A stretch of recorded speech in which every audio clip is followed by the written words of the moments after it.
le procès de Jean-Pierre Bemba Gombo devant la Cour pénale internationale, à La Haye, le 9e témoin cité par le bureau du procureur, désigné par le pseudonyme 80, a été auditionné lors de la semaine du 7 janvier 2011. Jean-Pierre Bemba Gombo serait pénalement responsable pour avoir effectivement agi en qualité de chef militaire de crimes contre l'humanité, meurtre et viol, et de crimes de guerre, meurtre, viol et pillage, qui auraient été commis sur le territoire de la République centrafricaine au cours de la période comprise approximativement entre le 26 octobre 2002 et le 15 mars 2003. Son procès s'est ouvert le 22 novembre 2010 devant la Chambre de première instance 3 de la CPI. Au cours de sa déposition, Madame le témoin 80 a été protégée par l'usage d'un pseudonyme, l'altération de sa voix et la distorsion de son image. Son témoignage a en outre été entrecoupé de plusieurs passages en audience à huis clos partiel, de manière à éviter tout élément susceptible de l'identifier en audience publique. Interrogé par l'accusation, le témoin 80 est revenu sur des événements survenus en RCA entre octobre 2002 et mars 2003. Elle a notamment évoqué des exactions qui auraient été commises contre les habitants de son quartier, au PK12, par des Banyamulenge qui s'y seraient installés. Elle a déclaré avoir elle-même été violée par 3 hommes dans sa maison, ajoutant que son mari et ses filles avaient également été violés le même jour. Selon ses déclarations, les Banyamulenge auraient également commis des actes de pillage dans le quartier. Elle a répondu aux questions de maître Thomas Bifoli, substitut du procureur. Le premier était sur moi et quand j'ai tenté de résister, il m'a giflé. Les 2 autres aussi voulaient leur part. Did the two also do the same thing? Et vous nous avez dit exactement ce qu'avait fait le premier. La question est, est-ce que les 2 suivants ont fait exactement la même chose que le premier? Oui, ils ont fait pareil. Le dernier, j'étais fatigué. Et quand il a constaté cela, il ne pouvait pas continuer et il s'est levé parce que j'ai commencé à saigner. 3, c'était beaucoup. While these Banyamulenge were raping you, Et pendant que les Banyamulenge vous violaient, est-ce qu'ils vous ont dit quelque chose?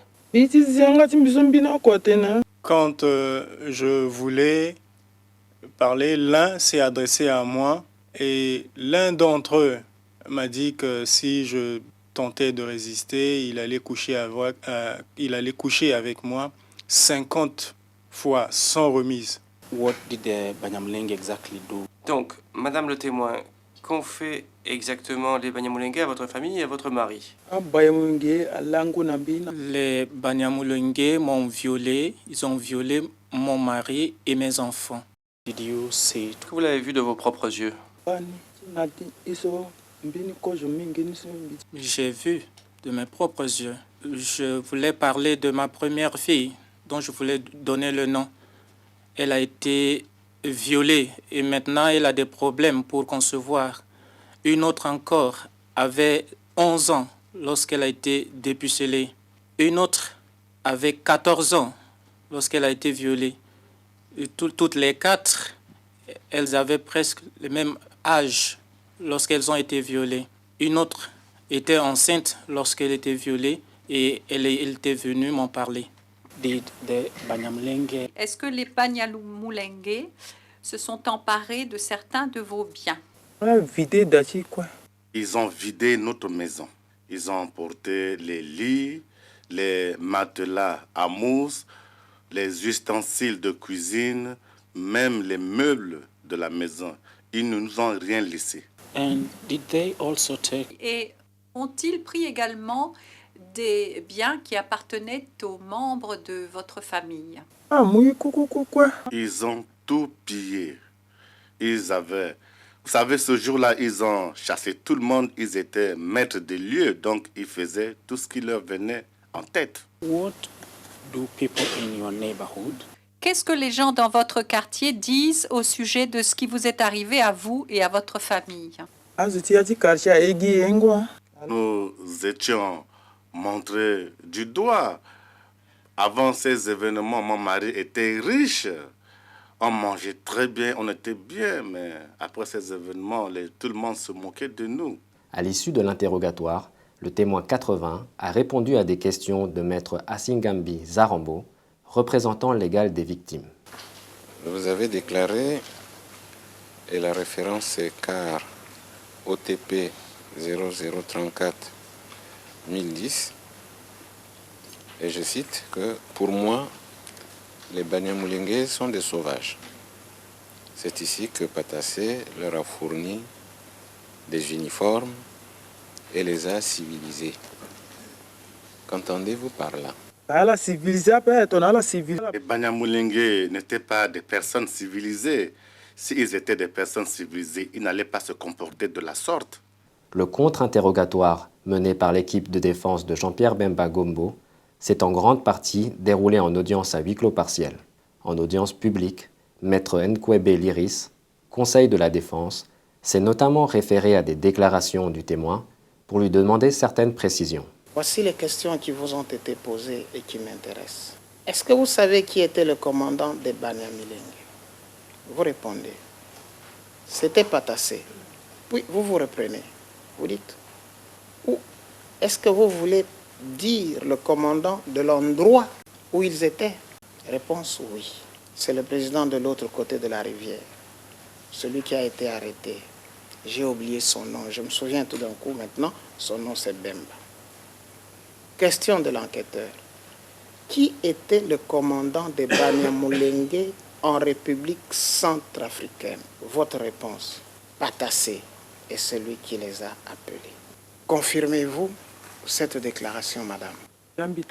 Oui, c'est moi qui ai affirmé cela. Est-ce qu'un membre de votre famille a vu ce pillage de votre maison? Et lequel?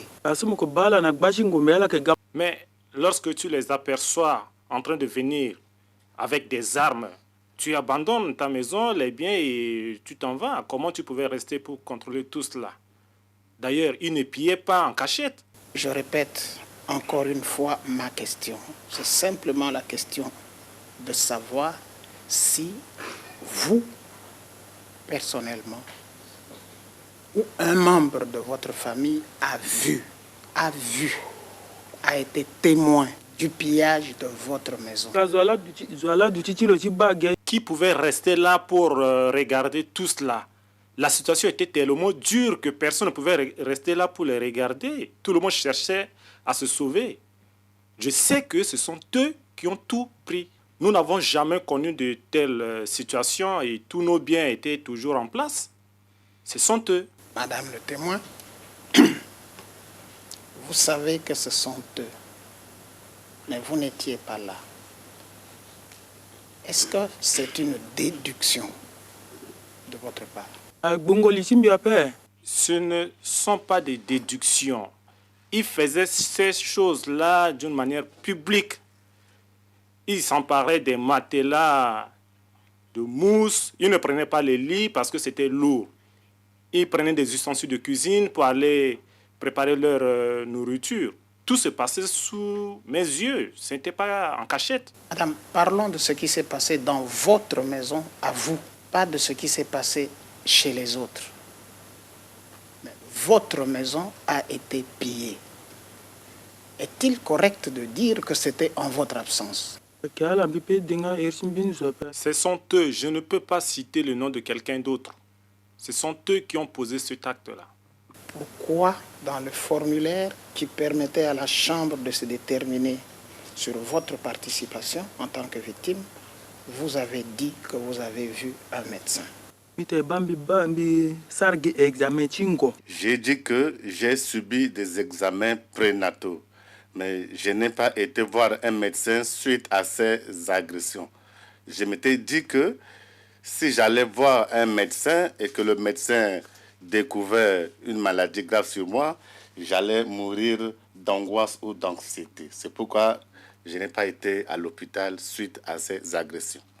Madame, si ces documents n'existent pas, qui vous a suggéré de dire que vous les obtiendrez, de dire que vous allez les leur fournir? J'ai dit que j'avais mon carnet de consultation prénatale et j'avais promis leur apporter cela. C'est ce que je leur ai dit. L'audition du 10e témoin cité par l'accusation, témoin 42, a débuté en fin de semaine et reprendra le lundi 14 février 2011.